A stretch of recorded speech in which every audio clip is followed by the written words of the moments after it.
Hello everyone, and whoa, wait, everything good? Alright, hello everyone, this is Crota coming at you, giving you game number 3 in the series.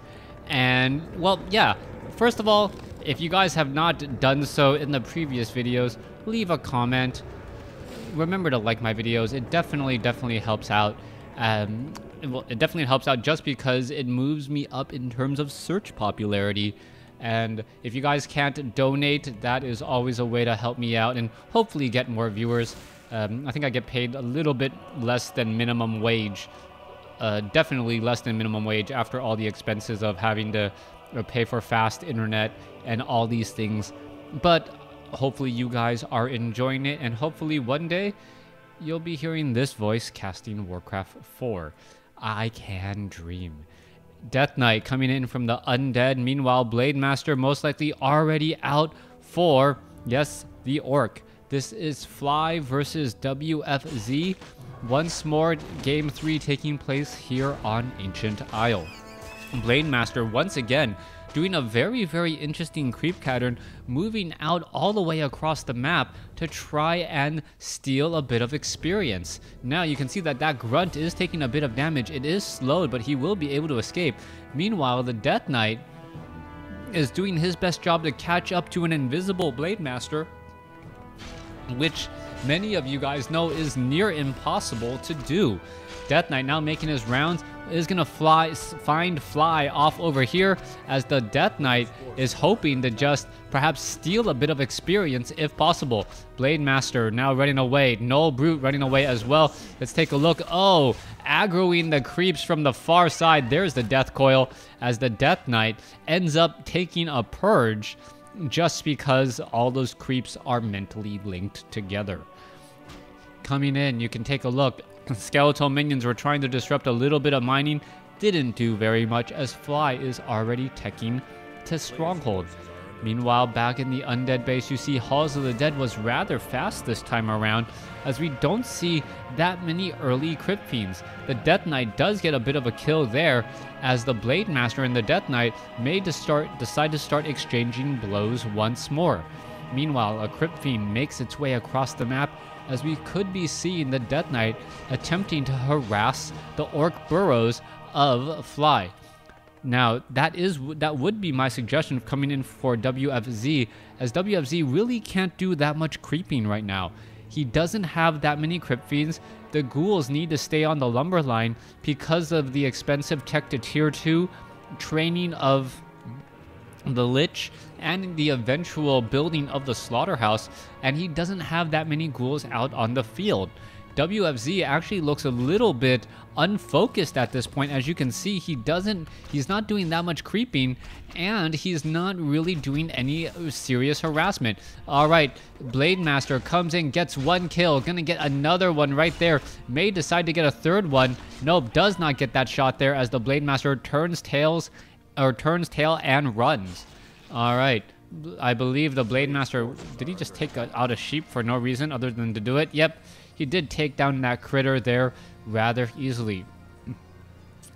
Death Knight now wandering around. There is that Crypt Fiend right off over here. Meanwhile, what is that Blade Master gonna be doing? You can see the Ogre and the Forest Troll Trapper right there having a little bit of an issue, as well, WFZ more having the issue, as he wants to creep out this creep camp, but he hasn't been able to. You can see that the Blade Master has really been controlling the tempo and pace of this game by preventing the Death Knight from playing his style of game. And what WFZ really should have done, I believe, is just gone after Orc burrows. Anytime you can delay the Altar of Storms from training up a hero, anytime you can force those peons into those Orc burrows, is a bit of a victory. Now, with that delay, WFZ is going to be pretty far behind, as he is not strong enough to engage against that Blade Master and grunts head on. He doesn't have enough units, and he's just allowing the Blade Master to just continue to run around the map and set the pacing of the game, not allowing the Death Knight to really get ahead. Alright, a couple of Crypt Fiends are gonna finish off the Nightcrawlers here. No real big problem. The issue is gonna be that the Blade Master is going to be getting up to level 2 as well. Now, I guess if as an Undead player, you generally want to be one level behind at most from your opponent. So I guess being even at this point is what the Death Knight was really trying to go for. That Forest Troll Berserker not taken out there. Are we going to perhaps see any sort of ensnare? Dust of Appearance not being used, as the Death Knight does have a Mana Stone, and I don't believe he's going to be afraid to use it when the time comes. Obsidian Statue is already out, and this is significantly faster than I expected. He is almost at Black Citadel. That Lich is almost out, and WFZ is pretty strong in terms of where he should be at this moment. Before the 8-minute mark, he's going to be at Black Citadel with a Lich and an Orb of Corruption. He is now getting his second Obsidian Statue and could easily be training up Destroyer Tech as well. So he is looking pretty strong.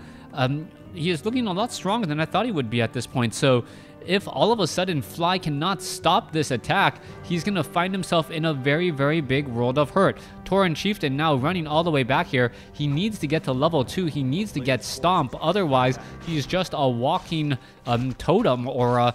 Is all he's really doing, allowing the units to move and attack faster. Blade Master is currently wind walking, does have an Orb of Corruption debuff.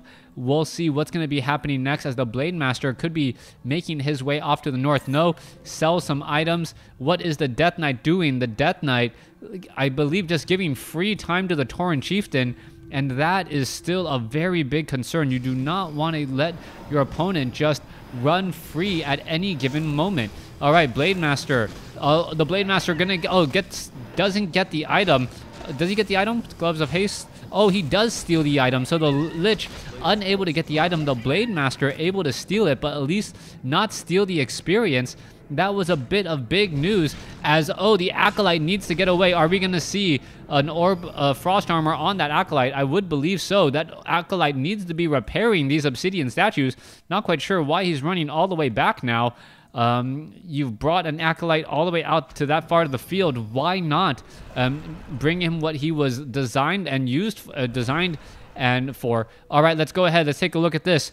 Kodos, what's going to be happening down over here? The Destroyers are already up in the air, and they're going to be going after those Grunts. One Grunt is already down. Now going after another set of Grunts here, and this is actually looking very good. The timing on this attack, very strong coming in from WFZ, if he can hold this, as he also has a Dark Ranger as well. All right, going to try and turn around. You can see that there is a lot of Frost Armor here, making it extremely difficult to get any easy attacks onto these units.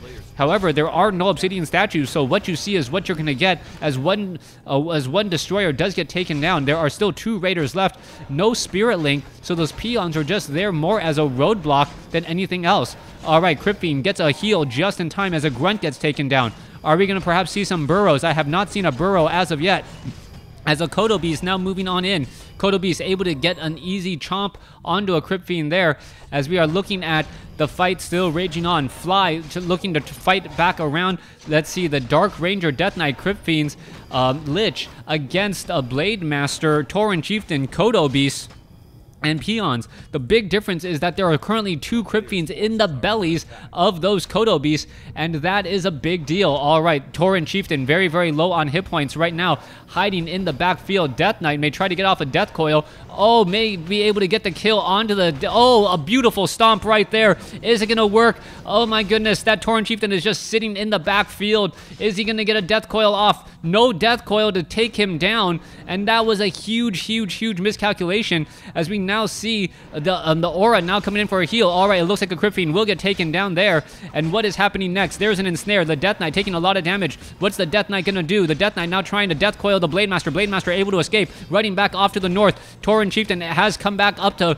a decent amount of health, and that is once more going to be a problem, as he's going to stomp right in the middle again. All right, Lich now caught on the wrong side. There's a Death Coil. Down goes the Blade Master. Wow, a quick turnaround there, as Fly now trying to run in, comes in with the stomp, does not hit the Tauren Chieftain in time, and the Kodo Beast gets taken out. Dark Ranger gets to level 2, as Fly is now in trouble. Wow, that was one heck of a fight. I have not had to talk that fast in quite some time. So many narrow misses in that fight there as the Death Knight saves the Lich. The Dark Ranger gets to level 2. The Blade Master falls. A Kodo Beast falls.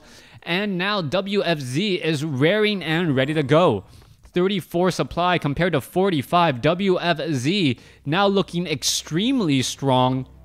And I am quite dumbfounded at how WFZ was able to find that proper window. It really, after WFZ didn't end up falling behind in the race, actually stayed even for quite some time, he was able to just attack at the right opportunity, knowing that the destroyers would have been the right call. Those destroyers ripped through those grunts in a matter of seconds with the help of the additional mana. And once that was the case, once there was no more meat shield, then things just started going from bad to worse. The only thing that I wish WFZ was able to do was actually take down that Tauren Chieftain earlier. If he had taken down that Tauren Chieftain, it would already be a GG. But that may be the case here, as we are now looking at the units now going in to try and take down the Orc Burrow. All right, it looks like the Orc Burrow going to get taken out very quickly. There's a lot of Crypt Fiends focusing down the Orc Burrows. We are going to be upside down on supply. The Orc army now trying to make its way back in. It looks as though another Orc Burrow is going to get taken down, and this is just not looking good for Fly at all. In addition to the Orc Burrows going down, it is also still giving experience, since they do technically count as towers. So many dark minions now on the field by WFZ. Those lesser dark minions, so strong, and skeletal warriors. Black Arrow adding in the skeletal minions, and those units are just adding in a little bit of extra damage, much more than you would expect at this point. All right, there is a silence right there in time to interrupt the stomp. Tauren Chieftain now at -2 armor, and I believe that is pretty much going to be game, as the Tauren Chieftain is now up in the air. Or is he going to land in time? Blade Master now trying to engage. Tauren Chieftain looking to do a stomp. Oh! Frost Nova, Death Coil, Silence. A full trifecta to make sure that the stomp did not go off. And now the Blade Master trying to be the one-man army that he has been in the past, but it's not going to work. WFZ beats Fly in this best of 3 series, taking it 2-1. Very, very well played by WFZ. Fly just a couple of missteps. WFZ could have really solidified his win earlier if he had just taken out that Blade Master, or excuse me, taking out that Tauren Chieftain when that Tauren Chieftain was just right in the back. Thanks for watching. Thanks for listening. Hope you guys enjoyed it. Don't forget to leave a comment and like my video, please.